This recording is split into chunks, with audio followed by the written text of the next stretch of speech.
नमस्कार, मैं विकास वास्टले आप सभी को वास्टले क्लासेस में दिल खोलकर स्वागत करता हूं। आशा करता हूं आप सभी खुश और स्वस्थ होंगे, मन लगा कर पढ़ाई कर रहे होंगे। आज की क्लास में आपके साथ चर्चा करने वाला है कि दर्पण सूत्र किसे कहते हैं, और इसके साथ साथ ये भी बताएंगे कि अवतल दर्पण में दर्पण सूत्र कैसे सिद्ध करें। यानी कि दर्पण सूत्र जो होता है 1/v + 1/u = 1/f, इसको आप अवतल दर्पण में सबसे आसान तरीका से कैसे सिद्ध करेंगे, इसको भी आज की क्लास में ही कवर करेंगे।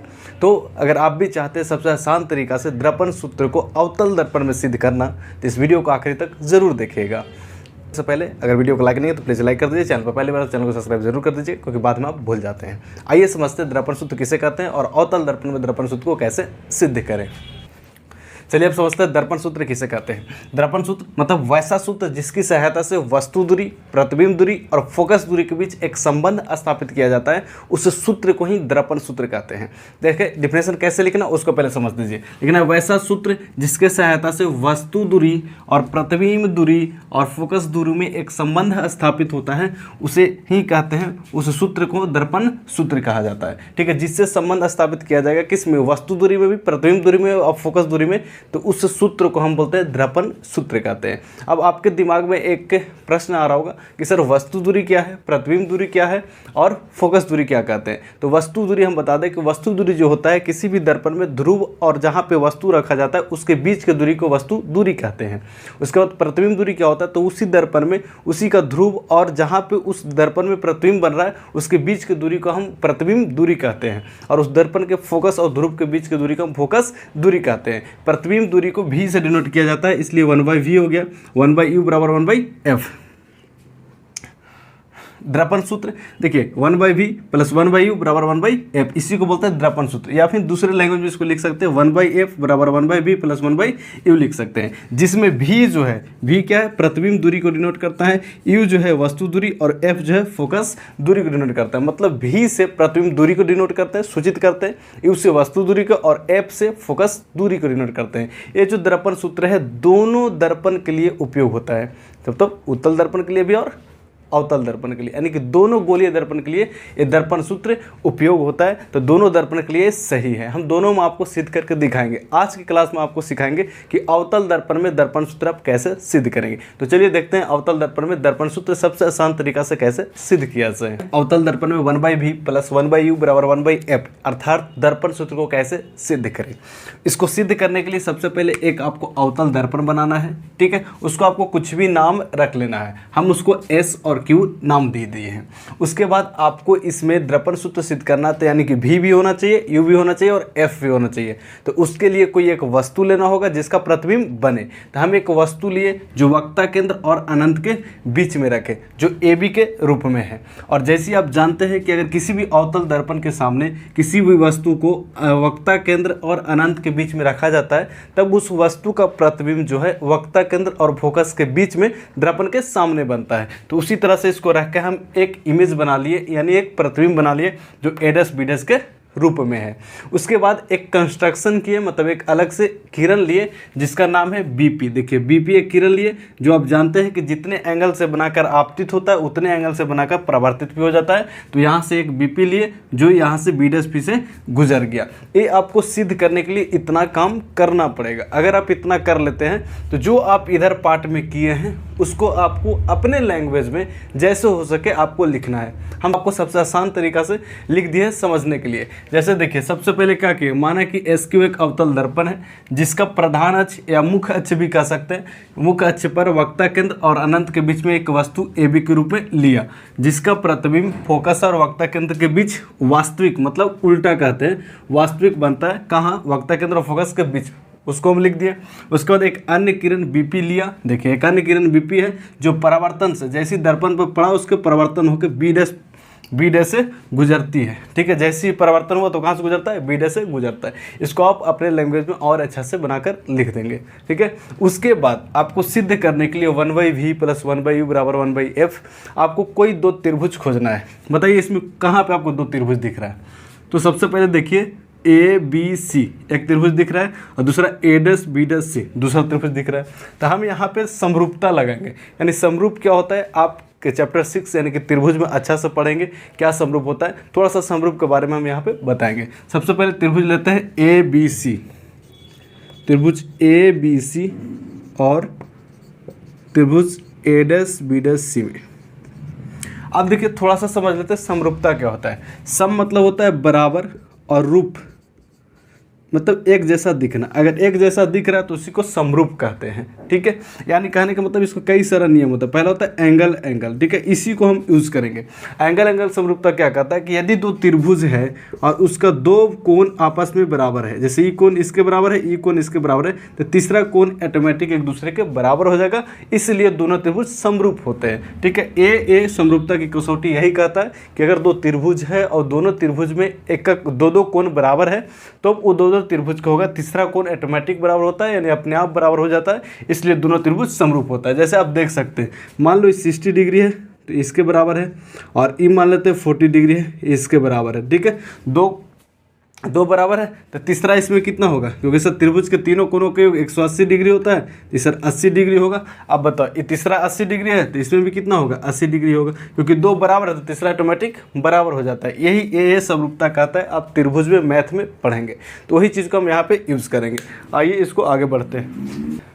ए बी सी त्रिभुज में ई वाला क्या है, 90 डिग्री, तो हम यहाँ लिख सकते हैं एंगल ए बराबर एंगल ए डैश भी 90 डिग्री है। देखिए ए डैश ये भी क्या है, 90 डिग्री, ठीक है। तो ये दोनों आपस में बराबर होगा, किससे, 90 डिग्री से। लिख दिए ए बराबर है ए डैश का किससे, 90 डिग्री से।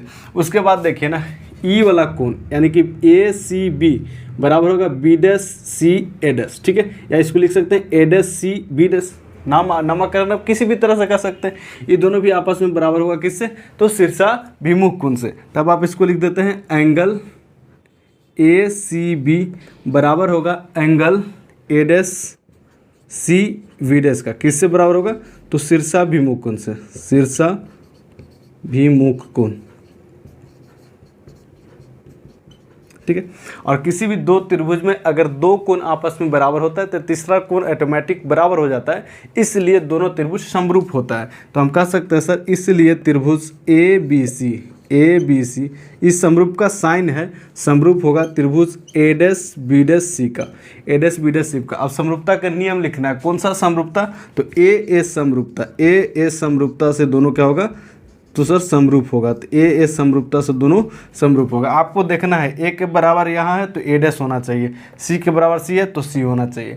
और कहता है कि अगर दो त्रिभुज आपस में समरूप है तो उनकी भुजाओं के अनुपात भी बराबर होगा। तो ये दोनों त्रिभुज समरूप हो गया, इसलिए हम लिख सकते हैं यहाँ से ए बी इसका एक भुजा हो गया, और फिर इसका दूसरा त्रिभुज वाला का भुजा हो गया ए डैश बी डैश, यानी कि भुजाओं का अनुपात भी बराबर होगा। तो यहाँ से हम लिख सकते हैं बी सी बटा में बी डैश सी। और क्या लिख सकते हैं, एक और भुजा, क्योंकि त्रिभुज में तीन भुजा और तीन कोण होता है तो दो भुजा लिख लिए। तीसरा भुजा है ए सी बटा में ए डैश सी, ए सी बटा में ए डैश सी, यानी कि जब दो त्रिभुज समरूप होगा तो उनको भुजा का अनुपात भी आपस में बराबर होता है। ये नियम कहता है समरूपता का नियम। तो समरूपता का नियम लगा के इसको बराबर कर दिए, ठीक है।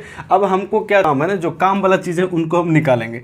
बी सी और बी डैश सी का कोई यूज नहीं है। देखिए बी सी और बी डैश सी ई वाला डिस्टेंस का कोई काम नहीं, क्योंकि हमें चाहिए भी चाहिए, यू चाहिए और एफ चाहिए, यानी कि वस्तु यहाँ पे है तो वस्तु दूरी चाहिए, प्रतिबिंब यहाँ पे है तो प्रतिबिंब दूरी चाहिए, और फोकस चाहिए। यानी कि बी सी और बी डैश सी का हमको कोई काम नहीं है। तो जो इसका अब काम है उसको ले लीजिए। एक चाहिए A B A dash B dash, और एक चाहिए ए सी बटा में ए डैश सी। इसी को मान लेते हैं इक्वेशन फर्स्ट। यहाँ तो कोई दिक्कत है तो आप कमेंट करके हमें बता सकते हैं, नहीं दिक्कत है तो चलिए इसके बाद समझते हैं। ये थोड़ा सा मैंने इरेज कर लिया ना।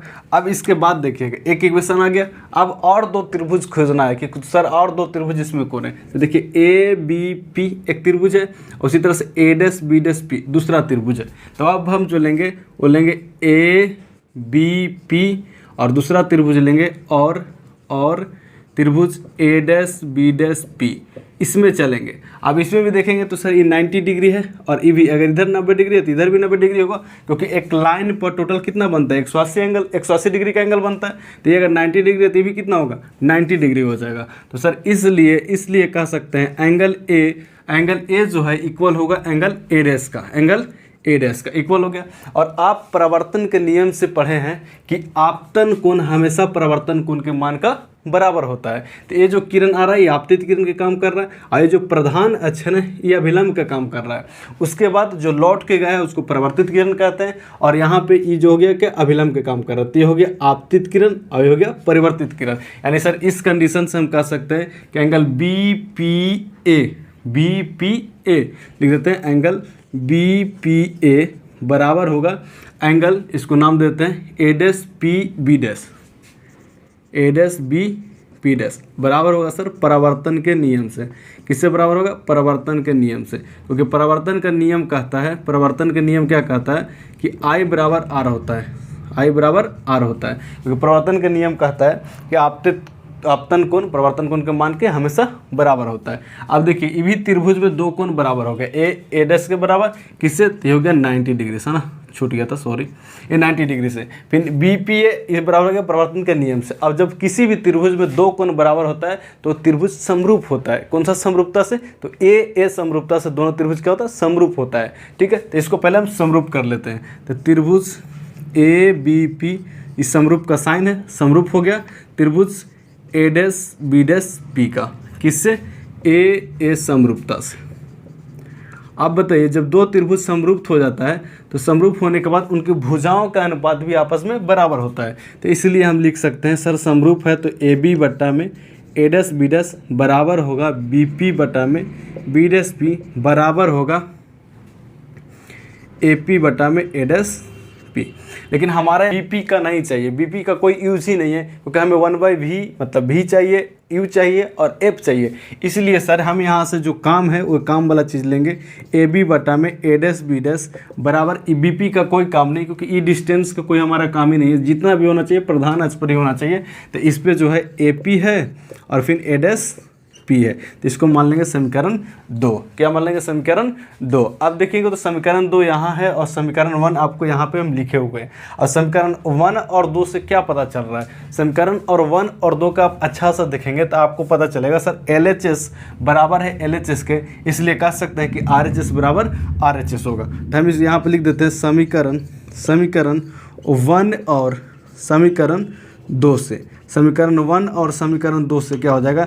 LHS के बराबर है तो RHS भी बराबर होगा AC बटा में A', ये बराबर होगा AP बटा में A', का, क्योंकि सर दोनों समीकरण को जब देखेंगे तो LHS बराबर था, इसलिए हम RHS की भी बराबर कर दिए। इसका RHS था AC बटा में A', लिख दिए। इसके बाद इसका RHS में था AP बटा में A'। अब इसके समीकरण 1 और समीकरण 2 से आया था उसी को हम यहाँ पे लिख दिए, AC बटा में A' बराबर आया था AP बटा में A'। अब यहाँ से थोड़ा सा आपको दिमाग लगाना कि क्या सर FC जो है कोई डिस्टेंस है, क्या हम इसको कुछ लिख सकते हैं? तो देखिए AC जो है यहाँ है, ये वक्ता केंद्र है और ये वस्तु है, तो वक्ता केंद्र और वस्तु के बीच की दूरी को कुछ कहते हैं? कुछ भी नहीं कहते हैं। तो सर अब इसको ऐसा लिखना होगा जिसको हम चिन्ह परिपाटी में यूज कर सकें, और चिन्ह परिपाटी जो कहता है कि सभी दूरियों को ध्रुव से मापना चाहिए। ठीक है, तो सभी दूरियों को ऐसा लेंगे कि ध्रुव से उसमें मापा जा सके, है ना। तो ध्रुव से मापने के लिए इसको क्या लिखेंगे? AC बराबर को क्या लिख सकते हैं बताओ? तो AP माइनस PC लिख सकते हैं। AC को हम क्या लिख सकते हैं? AP या फिर PA कर देते हैं इसको, है ना। तो AC को क्या लिख सकते हैं? PA यहाँ तक और माइनस PC यहाँ तक। अगर PA में से PC को घटा देंगे तो क्या बच जाएगा? AC बच जाएगा। यानी सर टोटल में से यहाँ तक अगर घटा देंगे तो क्या बचेगा? AC बचेगा। तो इसी को लिख दिए PA माइनस में PC। अब बताओ A',